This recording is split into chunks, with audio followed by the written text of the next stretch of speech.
Welcome to The Explainer. Today we're diving into a really fascinating piece of history.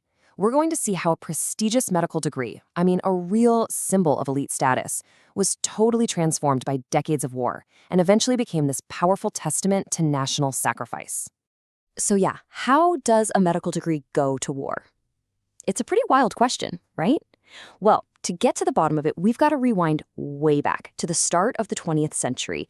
We need to understand what this degree actually meant back then, and then follow the incredible, turbulent journey that would change its meaning forever.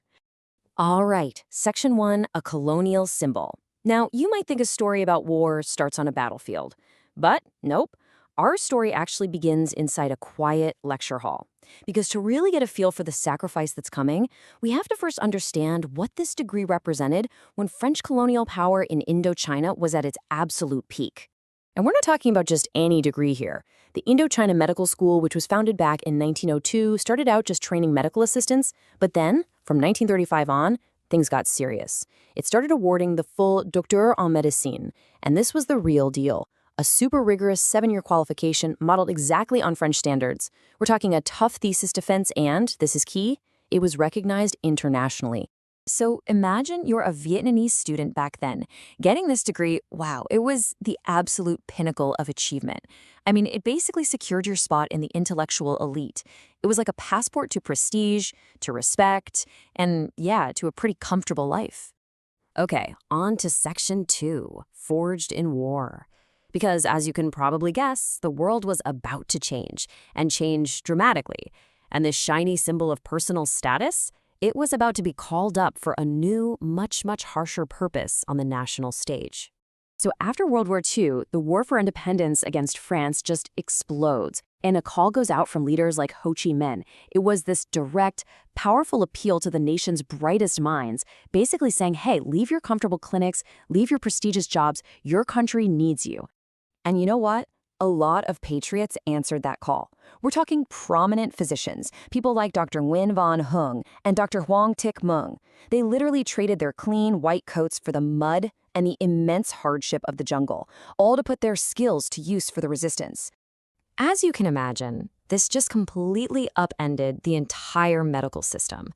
The war threw the school in Hanoi into chaos, and that whole idea of a quiet academic life for a doctor, poof, it just vanished. Okay, now look at this slide. This single number, it tells you everything you need to know. It just perfectly illustrates the sheer disruption of the ward. Think about this. In the entire academic year of 1951, with all the fighting going on, only one single doctor managed to officially graduate. Just one. That's incredible. So here's the bottom line. The doctor in medicine wasn't just about personal success anymore. Not even close. Its entire meaning had been reforged in the fires of this conflict. Now it stood for something completely different: national service, resilience, and pure patriotic duty.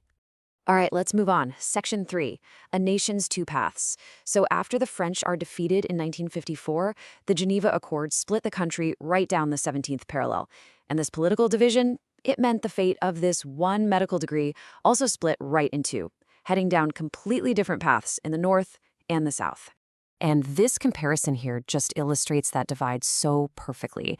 On one side, you've got the North. There, medical training was all about the war effort. It was a state-run tool, and students were learning in makeshift conditions, like bomb shelters. But then you look at the South, and it's a totally different story. The university in Saigon made a very conscious choice to continue that French colonial tradition, focusing on academic excellence in a formal, civilian setting. This chart breaks it down even more. Just look at the contrast. The primary mission, in the North, it was all about serving the military. In the South, maintaining those French standards. Where did they train? Bomb shelters and field hospitals in the North versus nice university campuses and modern hospitals in the South. The whole focus was just worlds apart. State-driven national service versus international recognition and private practice. Two completely different universes. And check this out. This little archival detail really drives home how committed the South was to that original legacy. It's a letter from 1953, and it shows the faculty in Saigon actively asking the French government for confirmation, basically saying, hey, are our degrees still going to be recognized? They were absolutely determined to hang on to that original prestige. Okay, so that brings us to our final section, a legacy in history. After all this, decades of war, of division, and then finally reunification, what happened to this remarkable degree? Let's find out how this whole incredible story wraps up. So this timeline here really recaps the whole 70-year journey for us. You can see all the key moments laid out, from the very first degrees being awarded back in 35 to that pivotal split in 54, and then finally, the end of the war in 1975. It's the whole story of how this degree went from being a symbol of the elite to a tool in the struggle for an entire nation. When you look back at all of it, through all that turmoil, the degree really evolved into something so much more than just a piece of paper.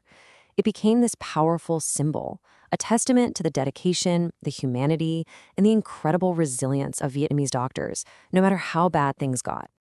Fast forward to today, nearly 50 years after the war's end, and the Docteur en Médecine isn't actually awarded in Vietnam anymore.